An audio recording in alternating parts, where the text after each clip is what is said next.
Hi, everyone. Welcome to be here with us joining the EPS Alumni Dissertation Showcase presentation.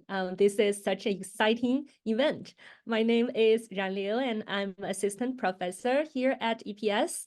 I'm today's host.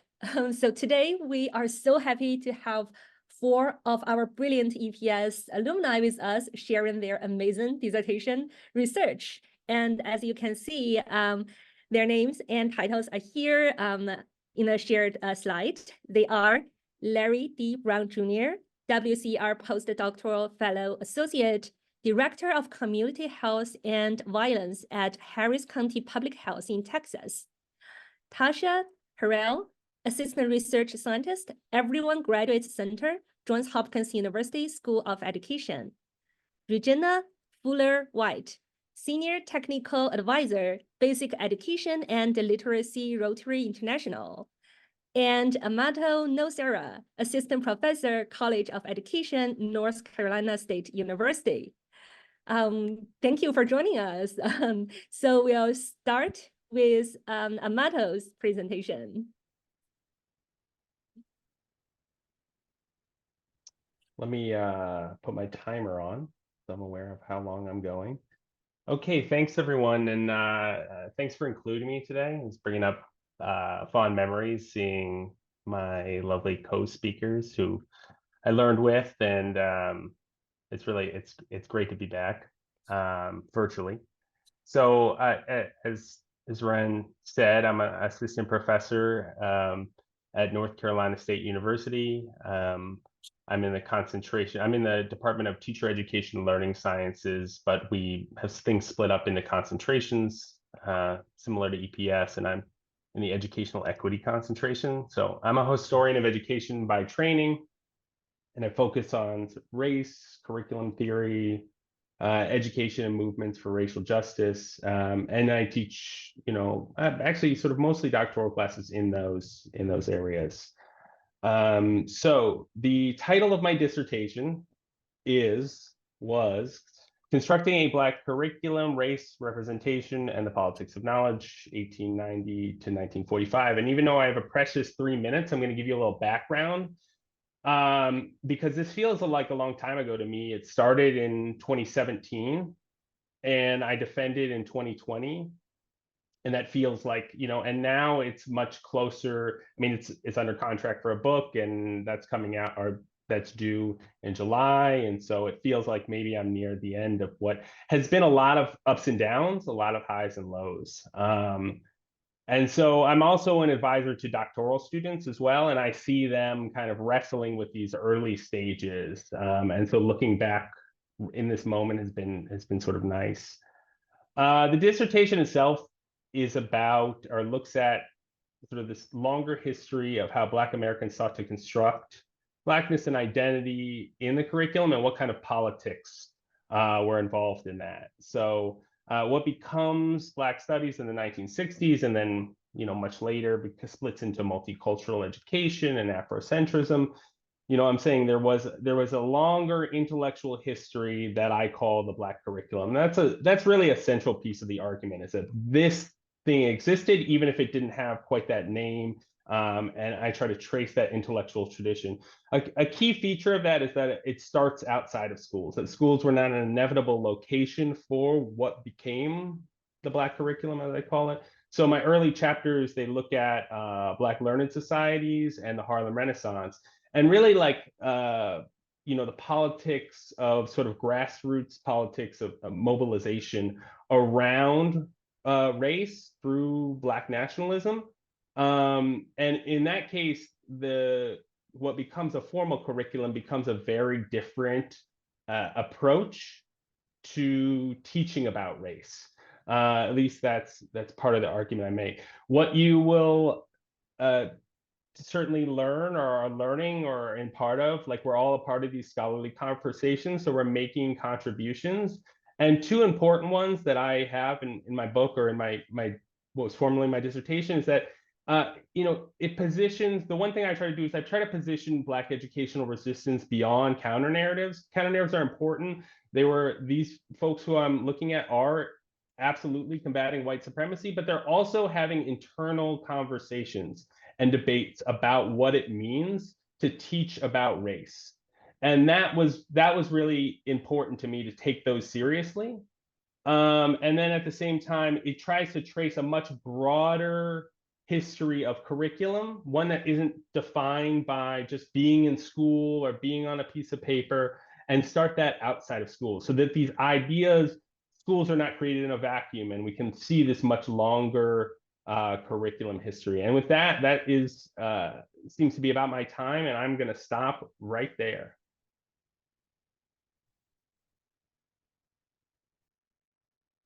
All right. Thank you, Amato. And just a quick heads up, we do have a Q&A session after all 4 presentations. And at that time, you can unmute yourself and ask questions, or starting from now, you can start putting your questions in the chat box if you do have one now. Okay, let's turn to our next presenter, Larry. Well, good afternoon, everyone, and thank you all for joining us. I'm just going to do one piece of correction for my introduction. I'm the Associate Director of Community Health and Violence Prevention Services.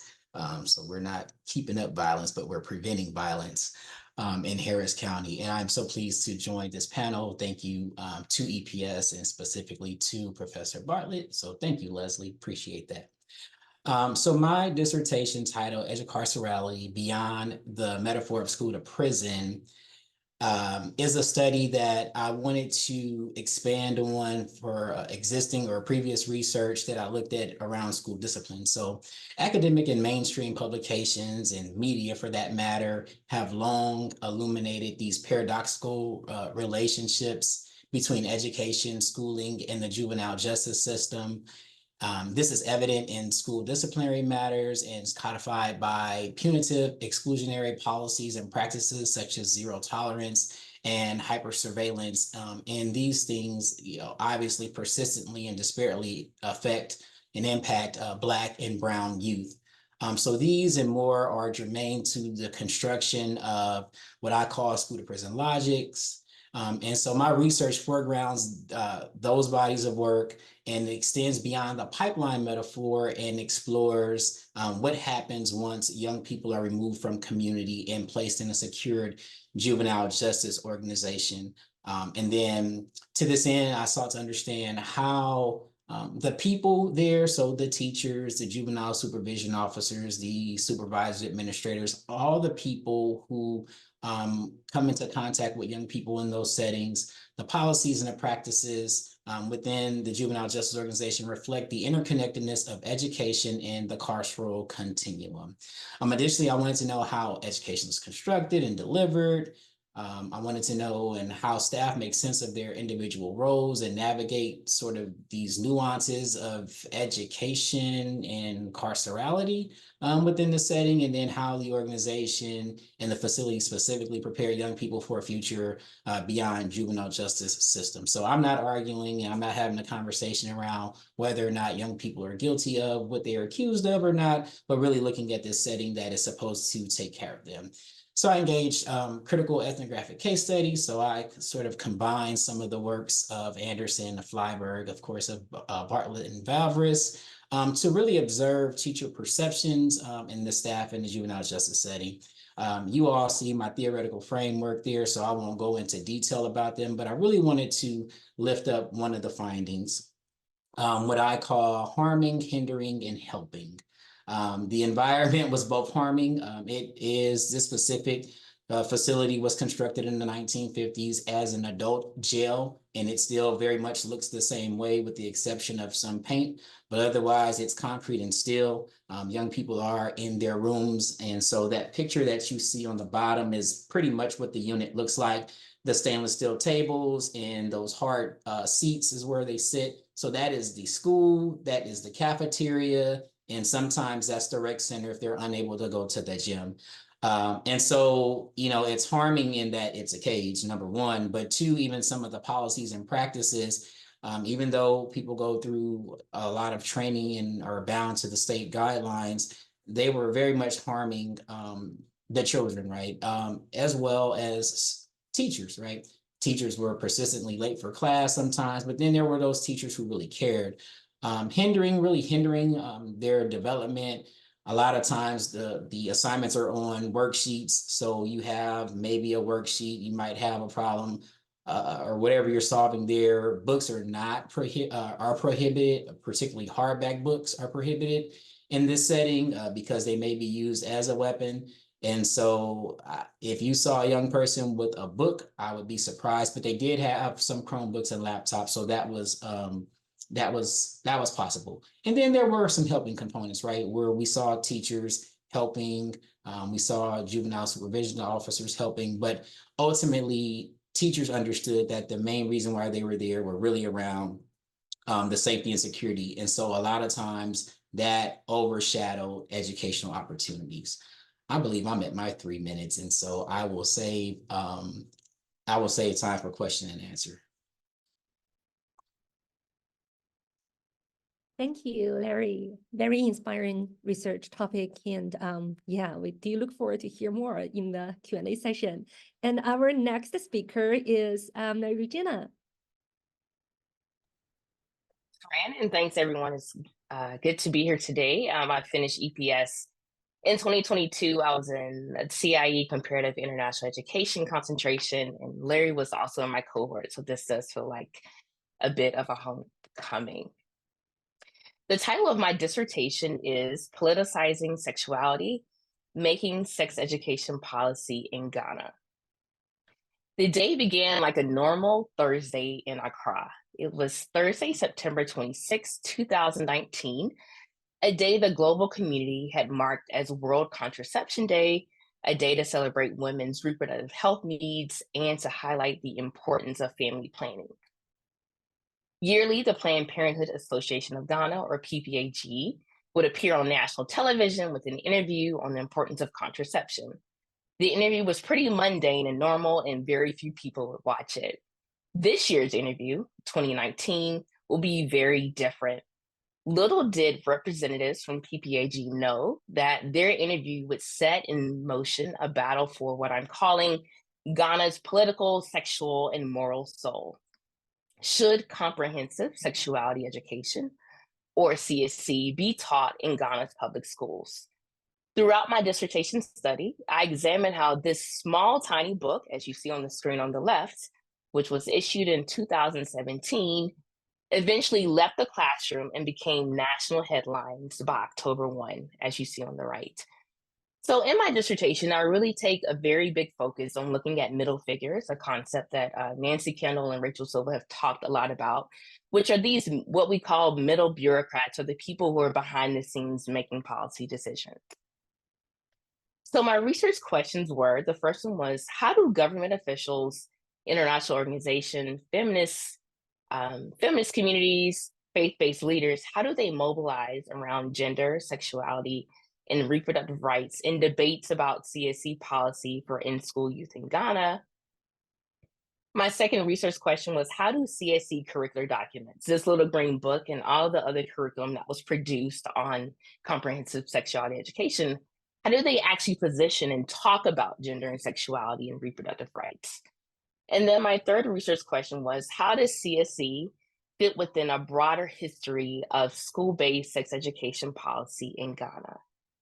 For my research design, I used anthropology of policy, and I conducted a 3-year ethnography studying the sex education debates in Ghana from 2018 until 2021. I used meeting ethnography, so sitting in a lot of what we would probably call boring school board meetings, faith-based meetings on what should be taught in schools. I did interviews and focus group discussions, and of course, I did a lot of document review of not only CSE curriculum, but newspaper articles and all the many policies that existed in Ghana around young people's sexual and reproductive health and rights. In my study, I draw on queer African feminist theory to really think about how gender and sexuality are very political and how these became a national debate. And I'll just conclude with the main argument of my dissertation is that these fights around CSE or sex education are not just concerned with the content of what's in the curriculum, but are really about what our middle figure is and what are our ideas about gender and sexuality and what young people should learn. And I will conclude there. Thank you, Regina. Wow, this is very impressive work, and I believe audience are as intrigued as I do now want to learn more. Let's first turn to our last speaker, Tarsha. Great, thank you. Hello, everyone. My name is Tarsha Herelle, and I'm an assistant research scientist at the Center for Social Organization of Schools, and we're housed in the School of Education at Johns Hopkins University.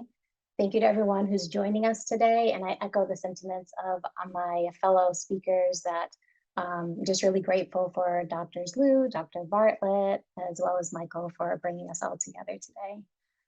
So the title of my dissertation is Women of the Black Diaspora in Higher Education, Policies of Inclusion, Politics of Belonging, and Spaces of Resistance in Brazil and the United States.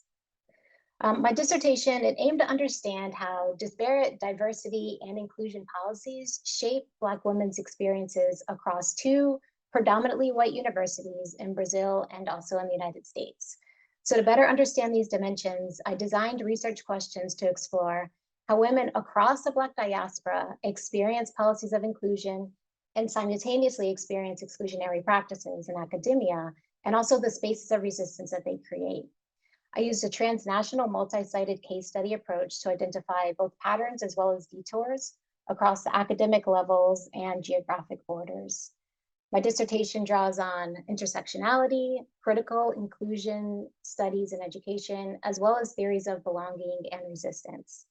I used interviews, observations, and artifact analysis to show how exclusionary practices enacted within university ecologies inform how racially marginalized women conceptualize belonging, and also how they resist exclusion in higher ed. So the findings showed women's experiences with hypervisibility as well as invisibility contributed to how the women in the study conceptualize belonging in academia. And many women described what I term limited belonging. And limited belonging highlights the complex and nuanced ways that Black women resist and reimagine norms of belonging in higher educational institutions. And finally, the third finding highlighted the various ways women curated spaces of resistance by forming, whether it was writing groups or social groups, to resist different types of exclusion. So overall, the findings contribute to studies of belonging and school connectedness, Black diaspora studies, as well as sociology of education.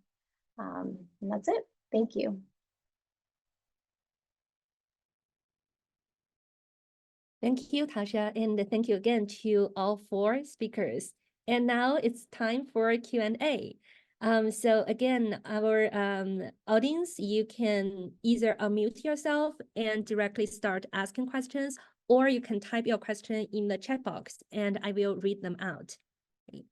Maybe we can start with Leslie's question in the chat box now. So Leslie is asking two questions now. First is a question to Larry.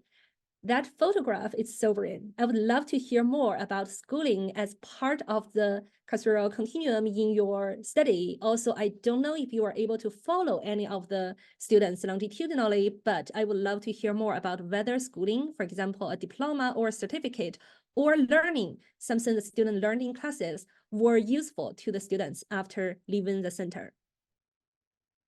Thank you for that question. So let me talk about the environment first a little bit, since you brought up the photo. That photo is sobering for a lot of people who see it. That seat is extremely uncomfortable. I spent many days there doing classroom observations, but it's the expectation that students will remain seated at all times. And so that's part of sort of the school rules, right? That's part of that carcerality. Some of it, of course, is for safety because you don't want too many people up at one time. But at the same time, when I tell you that is uncomfortable, it is every bit of uncomfortable. It's a concrete floor, and the table, obviously, you can't see it, but it's bolted to the ground. I followed some of the students, Some of it is a little bit difficult to do because there's a policy within the department that you are not supposed to maintain contact with people once they're released. But there are some students who unfortunately had longer sentencing and ended up going to the state facility. And so I've been able to track them that way and maintain contact and can do visitation with them, at the state if they approve of it. And I have had a chance to track them. One of the things I didn't say is a lot of the students come there, maybe 65% of the students who come there are off track and are probably about a grade and a half or two behind. So I've never seen anyone graduate. In the almost 3.5 years that I observed, some of the students, I never saw anyone graduate. There was one student who was on track for graduation, and if he was released, he would be able to go back to his home school and graduate. I mean, they did do some normal school things, like they had student of the week and those types of things where where the teachers try to acknowledge the students. But it's really difficult and distracting. What the picture doesn't say is every time someone wants to come in and out. So if a therapist comes or somebody wants to come and meet with the student, there was a lot of pullout. They communicate by radios, so you can hear the radio or the intercom system saying, identify, you have to say your name. And like, this is this constant whatever. You can hear the sort of the clinking of keys. If you think about an old prison movie, the metal keys, and this door just clink all day long, right? Where the environmental impact and a long time impact. I used to talk to students about sleeping and all that kind of stuff. And it was like, you get immune to it after a while, and no one should be immune or sort of be numb to this environment. So long answer, but let me be quiet so that my other colleagues can speak on their questions. Thank you, Larry. Leslie, do you have a second question to Tarsha? Were there notable institutional factors that shaped exclusion and belonging? Sure. Yeah. Thanks for your question, Leslie. Yes, there were. At the student level, a lot of students in both locations in Brazil and the United States spoke about the curriculum and how oftentimes they didn't see themselves within the curriculum. And a lot of resistance from teachers when they did try to bring in voices from other marginalized authors or scholars into the conversation. At the faculty level, faculty also shared kind of similar sentiments, but it was more that they felt very restricted as to like the type of courses that they were allowed to offer, and also kind of surveillance with the sorts of information and I guess research that they were allowed to bring into their courses. And then thinking about belonging, I'm actually working through an article now that discusses the plurality of belonging and tries to think through how Black women conceptualize their notions of belonging. And part of what I'm arguing is that it's not this way that we always think about belonging, of feeling connected kind of at the institutional level. A lot of women kind of understood or have an understanding that the institution wasn't necessarily designed for them to have that.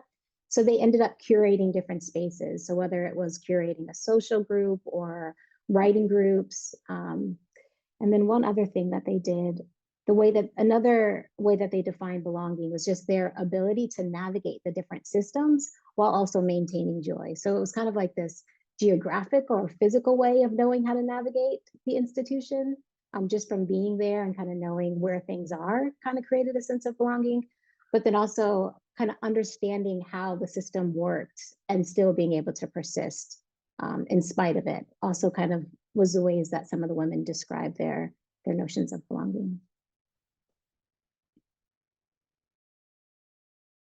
Thank you, Tarsha. I saw Regina has a question for Amato. Regina, do you want to ask the question yourself? Or do you want me to read? Yes, I'm fine. I can ask it. So Amato, I'm curious, thinking about Black curriculum. And again, I know my work is on sex education debates. I'm just thinking about a lot that's been going on in the US in the past couple of years around critical race theory, or the boogeyman of critical race theory, and efforts like in Florida where they're removing Black history and American history from schools. How does your research shed a light on these current debates that are happening around what types of histories and stories are allowed to be taught and which ones aren't? Love that question, because it's kind of hard. You know, historians hate connecting to the present, but it's real, and I have of course been thinking about this. I think one way to connect it to the present is to start to think about you know, what kind of politics are involved in the backlash against critical race theory, or whatever it is. Just sort of, and my read of it is this is just sort of like a cynical, you know, white supremacist approach to like whip up the base of the right to by attacking really what was fairly mundane forms of like liberalism, multiculturalism. To me that actually kind of opens up possibilities, because one thing that I sort of I argue I argued in the dissertation and have pulled out more in the book is the way that liberalism was kind of the main force that contested what would be how race and the Black curriculum in particular would find its way into schools. Through what became multicultural education, was originally intercultural education. I think the attacks are scary just like everybody else, but I don't, you know, especially as somebody who teaches like equity in North Carolina. But, you know, I do think they open up different avenues for us to, like what I saw was that a lot of what happened in constructing ideas around how race would be represented and taught came out of like grassroots politics that really weren't about schools, that were about creating, were about like mass mobilization around like Black nationalist politics. So, you know, I do wonder if by closing off what was acceptable, it opens up what was always unacceptable. I don't know. That's totally speculative. I don't know. But I try to think about these forces in both, like we got this sort of radicalism camp and we got liberalism, and then we also have, you know, this very intense conservative backlash. But thanks, Regina, for asking that. Thank you. Next, we have a question from Aurelia Johnson asking the question to Regina. Dr. Fuller-White, were you able to examine actual curriculum and lessons, either written or taught? And if so, did you find this CSE to be a disruption to cis heteronormativity or an extension of the status quo? Right. Thank you, Dr. Johnson. Yes, I did. So I examined the guidelines, and there's a complementary source book that goes along with it, and the history curriculum and social studies curriculum. And surprise, surprise, I think CSE was very heteronormative. I think that was the most surprising thing to me, is that one of the big debates about CSE in Ghana was that it was teaching young people that being queer, being gay was socially acceptable. But when you actually read the curriculum, it is actually frowned upon in the curriculum. And so I think when I think about the debates around CSE in Ghana and debates that we're having here in the US, the debates are really concerned with the actual facts of what's in the curriculum, whether it's critical race theory or Black history or whatever the subject is. And I think the debates are more about what this supposed boogeyman is, and they're very devoid of being based in that content. And so I was, in the dissertation, I really concluded that the guidelines actually didn't go far enough to be, to really counter heteronormativity in sex education. Thanks. Thank you. We have another question now from Kate McClary. It's so wonderful to be in the virtual space with all of you. And the question, I think, is specifically for Dr. Fuller-White and Dr. Brown. How has your dissertation research and training informed how you approach the work that you are doing now with Rotary International and the Community Health and Violence Prevention Program, respectively? Larry, do you want to go first? I'll defer to you, but if you tell me to go first, I will. Yes, go ahead. So I think my dissertation was just an installment, a milestone, definitely of my life. I experienced school to prison as a young person. I attended Title I schools in Watts in Los Angeles. I saw, some of my same friends, a friend now who at 17 got 27 to life, and hopefully at 46, he's going to finally parole. And so my dissertation wasn't just an experiment or an exercise to demonstrate, only academic rigor, but it really was to really talk about what really happens when students are pushed out, right? When a teacher sees a police officer, says to the student, if you don't act right, I'm going to get that police officer over here, right? All of that in my life experiences, I take it all with me to work. So briefly, so we have time, our work in Harris County is twofold. One is an alternative 911 that provides a crisis intervention specialist and an EMT to respond to nonviolent, non-emergent issues. That's one thing. The other arm of it is an emergent field called community violence interruption, which is an extension of the public safety ecosystem, where you take people with lived experiences to work in communities with high risk. People are those that are at the greatest risk of either being a perpetrator or a victim of violence.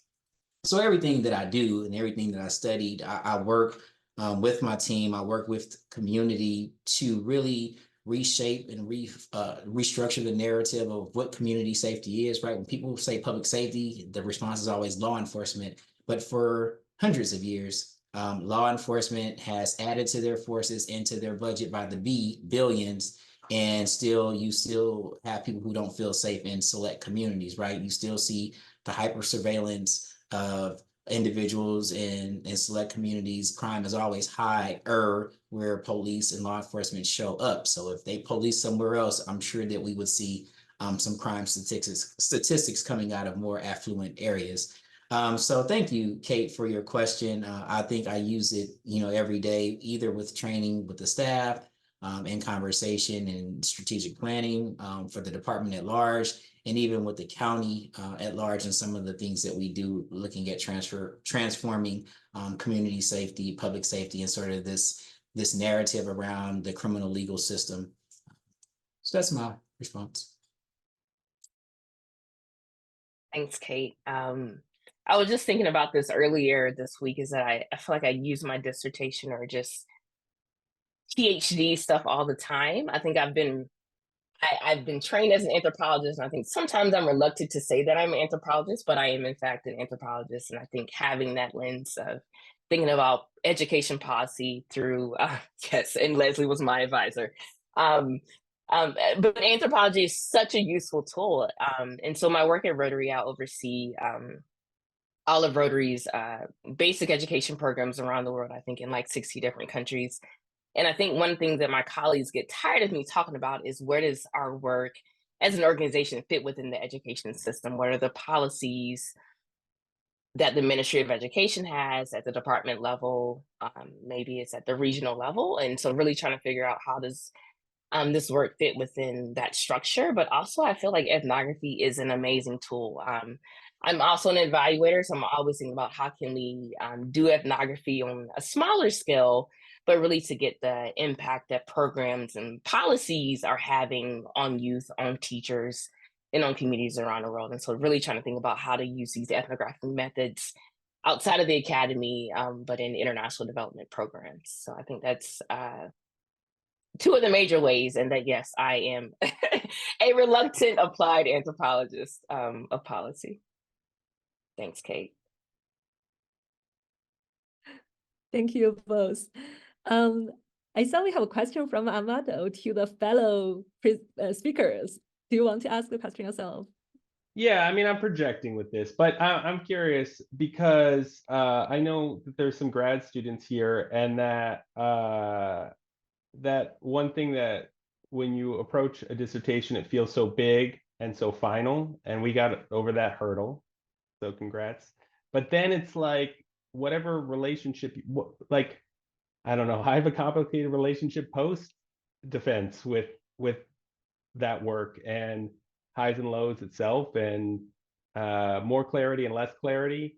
And I'm just kind of curious, you know, and I actually sort of took 2 years off, or a year plus off, from like looking at it. But I'm just kind of curious what relationship you have with that research that you spent all this time doing, now, or hope to have, maybe.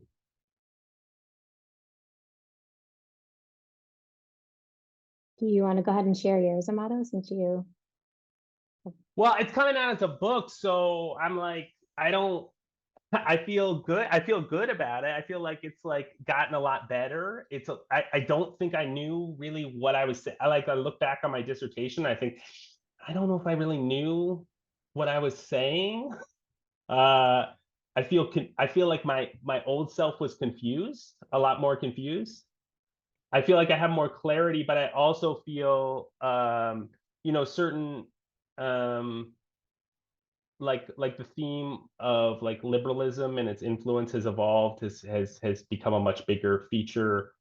Like what my contribution in the literature has become a lot clearer to me, I guess.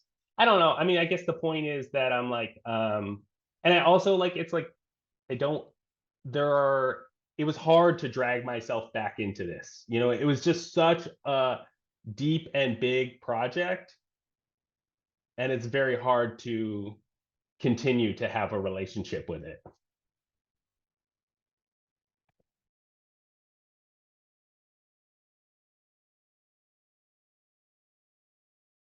I'm not afraid to speak. Yeah. Oh, go ahead. I'm not afraid to speak if I have to. Yeah, I don't know that I can ever separate myself from my dissertation. One of the things I didn't say is I actually worked at that place too. So that was interesting as an insider, but my perspective was different. Just looking at the work, I mean, and since you asked about graduate students, like, don't get stuck in trying to write a perfect dissertation that you don't get yourself out of school. There's plenty of space and opportunity and room to do something with it. I've gone back to it to look at a methodological piece. Stacy Lee had some additional questions, who was on my committee, but just had a lot of questions around how I navigated that space as an administrator, but as someone who volunteered there before, and then as someone who really critiqued it and critiqued the executive leadership. I don't know. I had a really dry year where I didn't write anything, but I'm feeling like a little bit better about it. I'm clear what I'm adding to, and contributing to. It doesn't really fit squarely in school to prison pipeline, and it's not what they call prison ed, right? Because that's the alternative, and a lot of that is adult focus and don't look at what happens with young people. And so I'm hoping to illuminate that. There are a lot of nonprofits or private entities that try to come and influence what school is and what it should look like in these types of spaces. I mean, they're anywhere from, you know, independent charters, or they might be part of their local school districts, or it's something else. And so they're not necessarily mandated to be governed a certain way. And so I'm hoping that whatever I write to the practitioners, and administrators, but to policymakers and to academics, right? Because I don't know that there's a such thing for those of you, if anyone is here from curriculum instruction, I don't know what teacher preparation looks like for this kind of place, right? I mean, I have some ideas about what it could look like, but I don't think we think about what curriculum looks like when you need to adjust it for a place like this, and who should come in here. My argument is that they should have the best of the best teachers who are certified. And a lot of these teachers were not necessarily certified. Some of them are retired and on second career, second retirement. I said a lot, but I still stand by my dissertation. It has a lot of typos in there, so if you happen to read it, it's okay. Me too. Me too. Same. I agree with what both of you are saying. I think it is somewhat of a complex relationship with it. And I guess, let's see, I finished in 2021, so it's almost been about 2 years. And I feel like now I'm looking back at it, and it kind of it just needed to sit, I think, for a little while. Like I needed to get it done, and then it needed to sit. And then me being in the role that I am now, I feel like having more experience and different ways of like seeing the world and seeing my work has helped me go back into my dissertation and say, oh, like this is an area that I can expand on, or this is what I was trying to say, but didn't necessarily have the insights or the maybe methodological tools or theoretical lenses to see what I really wanted to say. Yeah, I guess I'll leave it at that. But I also want to second what Larry said, is that don't like making it perfect and making it the end shouldn't be the goal. Like the dissertation is kind of a step in this longer process. It's not the end. Yeah. I echo Larry's, Amato's, and Tasha's comments that it's not the end. I was reading my dissertation part of it this morning. I'm like, oh, I'm really smart. And then there's some paragraphs I'm like, not really sure about that, Regina. And so I think just, having some space from it, it's been, I guess, almost a year and a half for me. And so I have not looked at my dissertation until recently, because I'm like, I needed some time to just take a break from it. And it's been interesting to me to see what other folks are writing and thinking about the same topic. There was someone I cited a lot who just released her dissertation book, looking at CSE opposition in Africa in general, and she focuses on South Africa. And so I think sometimes there's some urgency that we have around our dissertation, but I think these topics are always going to be evergreen with just the way the world is. And so it just gives me a lot of confidence that this was good work, and that sometime later this year, when I'm picking it back up and working on that book proposal, that I've had some time for my ideas to simmer a bit more than they did in 2022. Thank you. This is such a great question. Thank you for sharing such genuine answers. And I do think I echo all of your answers as well. Although I wrote a quant dissertation that's probably very different in terms of methods, but I do echo what you just shared. And Amato is saying it is only a dissertation, folks. Yeah, that's a spirit. So do we have any other questions from the audience? Again, you can just unmute yourself and ask.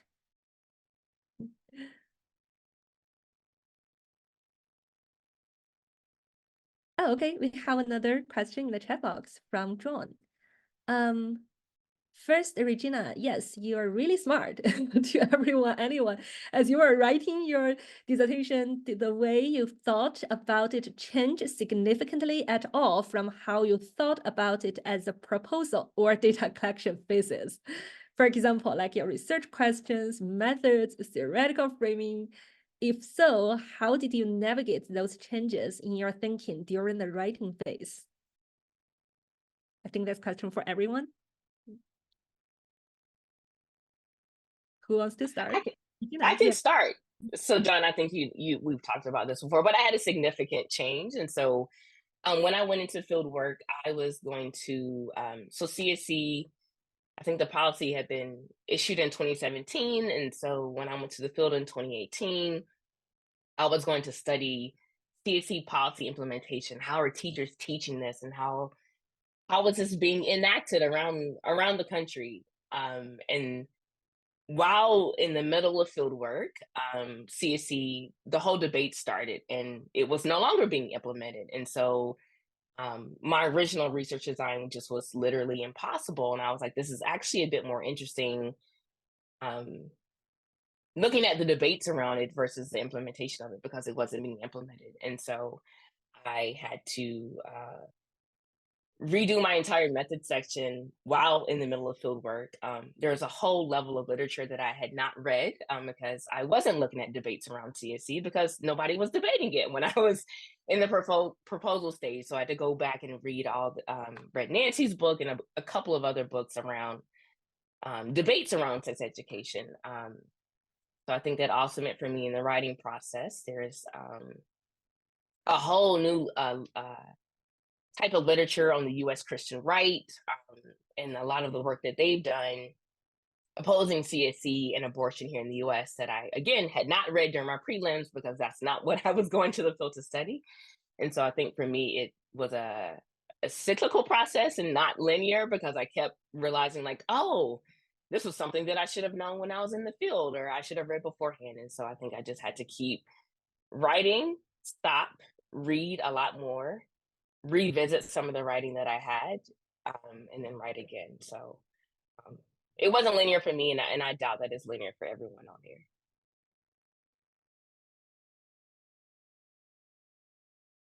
Yeah, I'll just say that it's hard. The experience of writing a proposal that you want, or just like writing anything in the early stages that you just want to have everything go sort of as planned. And that never happens. And and actually, I think one of the things that can take the longest, or it did for me, is letting go.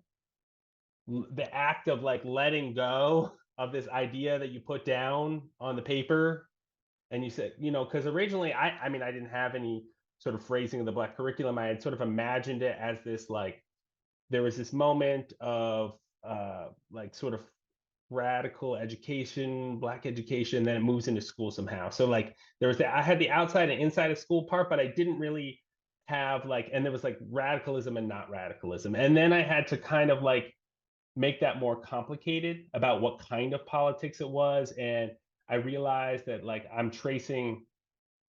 sort of had to like let this, let that dichotomy go a bit. And then I realized I'm tracing an idea that could be like different iterations and what's sort of being struggled over about representation, about Black representation. So that process of reconceptualizing, which is there's an act of like letting go of what was the idea. And that is really, I find still find it quite difficult. And when you finally do say, okay, actually, it's okay, I can just write it this other way, even though that's a bunch of work for me, there's some like liberation in that. That's what I find. When you let the change happen, right? Maybe other people do it more smoothly, but I fought myself tooth and nail before I said, oh, okay. I agree. I definitely think there is this reconceptualization that has to happen, which I guess in essence, like that's what learning is, right? Like you go in kind of thinking one thing, but then processes and the things that you're exposed to kind of changes and shifts, and then your mindset shifts. But also agreeing with Regina, that is definitely like a circular process. Nothing at all was linear for me. I guess an example is that it just kind of, the process was like me thinking about belonging. I think I went in with the mindset of just kind of looking at the individual, like thinking about how individuals conceptualize belonging, but based off of like interviews and the data, and then also the literature was like, no, you have to think at the institutional level, and like you have to think at multiple levels. You can't just think at one. And so it was kind of like what Amato and Regina had said, is like going back into the literature and going into areas that I hadn't necessarily thought of looking into before. So it's definitely a process. I'm just gonna say I agree. Two things. I think my research question sort of changed. Well, let me say something about the setting. So when I was getting ready to start my data collection, the pandemic hit. And so congregate care was different. So there's a lot to say about that. I'll try to get that in the methodological order, article. But the pandemic hit, was trying to manage that, and then trying to come back from some things as well. But a lot of things sort of changed. And as I started looking at the structure of school and how it was set up with the charter, and then I started hearing the history about the charter in education, it definitely changed, sort of made me try to go find something. It was really hard to find some studies. Sabina Vought's work, who's an EPS alum, was helpful in looking at that, the study that she did, looking at prison schools. But this is a local jurisdiction. So it's, one of the largest in the state, if not the largest in the state. And at the time, you're talking about 201 young people in a setting looking like that. So definitely some changes. And as Amato said, you just gotta sometimes just let it go. I had good guidance from my committee that helped me sort of listen through and talk through some things. And then folks who have been in class with me and know me long enough know that I will eventually talk myself into the answer, but they usually have to help guide me there. So thank y'all.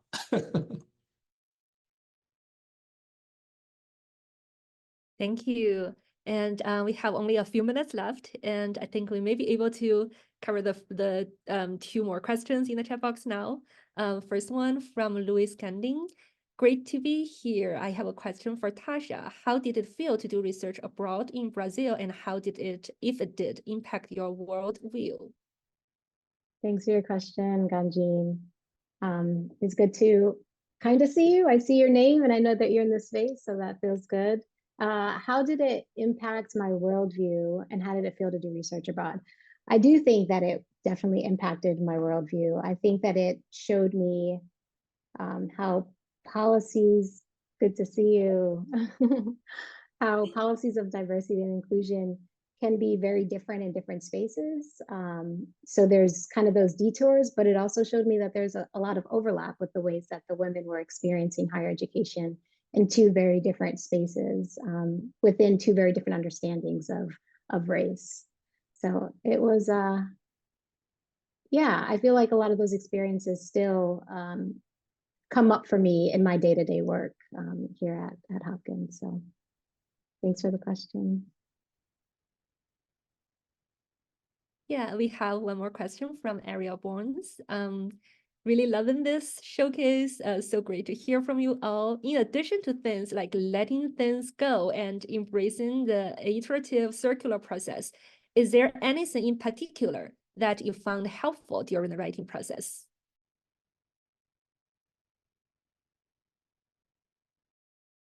Yeah, I would say just like the best, there's a million writing advice. I actually just taught a graduate writing class.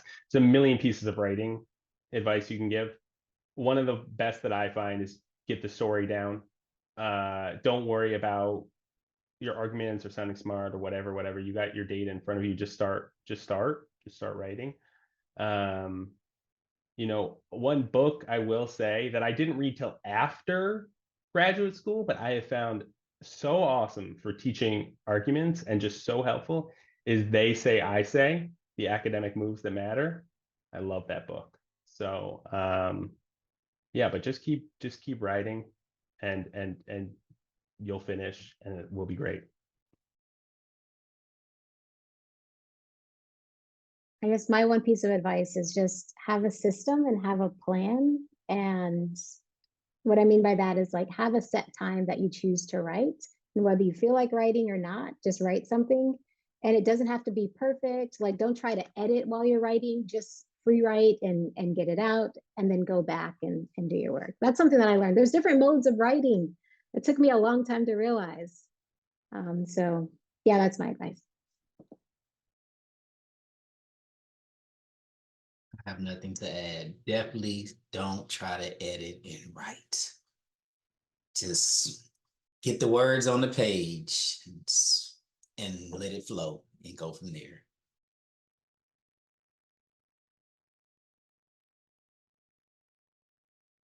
And eat.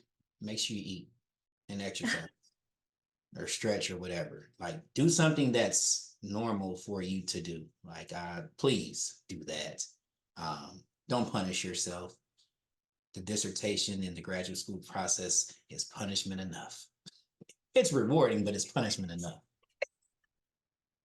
I'm telling the truth. Thank you. Regina, do you have any last advice for the audience? Yes, I think just to add to Larry's, having breaks that are like where you get to do something fun. And so when you have your system in place, having a break, whether it's to watch Netflix or do something that has nothing to do with your dissertation, for me, it was reading young adult fiction, right? So just making sure that you're feeding your soul and your mind with things that have nothing to do with the academy and your research. Thank you again, everyone. And we're running out of time, but this is such a wonderful event. Thank you so much for sharing your amazing work, and congratulations to your achievement. We hope you'll come back and share with us again very soon. And so I think Krishna has posted emails of our speakers in the chat box in case anyone wants to reach out and keep in touch. And also another event is happening in 1 minute, and hope audience here will join Dr. Kelsey's talk on education in Gaza as well. Okay, thank you again, and hope everyone have a wonderful weekend.